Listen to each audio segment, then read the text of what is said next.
শায়েস্তা করতে মসনদে বসেই পূর্বের মতো এবারও নিষেধাজ্ঞা ও শুল্ক আরোপ বেছে নিয়ে আলোচনায় মার্কিন প্রেসিডেন্ট ডোনাল্ড ট্রাম্প।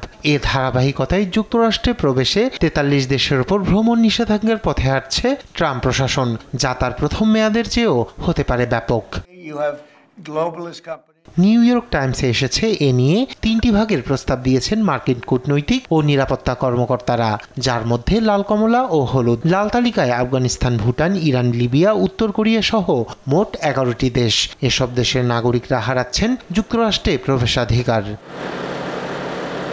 মার্কিন কমলা তালিকায় আছে 10টি দেশ, যারা আংশিকভাবে যুক্তরাষ্ট্রে ভ্রমণে নিষিদ্ধ হচ্ছে। তবে দেশগুলোর ধনাঢ্য ব্যবসায়ীদের প্রবেশের সুযোগ থাকলেও পারবে না অভিবাসী ও পর্যটকরা।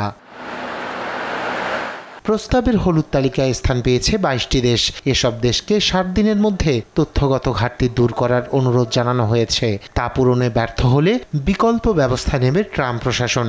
যদিও বাংলাদেশের জন্য আছে সুখবর, মার্কিন প্রশাসনের 3 ক্যাটাগরির কোনো তালিকাতেই দেখা যায়নি লাল সবুজের দেশটির নাম।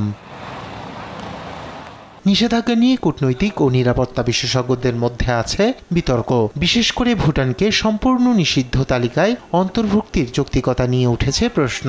আর রাশিয়া, ভেনেজুয়েলার মতো দেশগুলোকে রাজনৈতিকভাবে নেওয়া হয়েছে বলে মত নানা মহলের।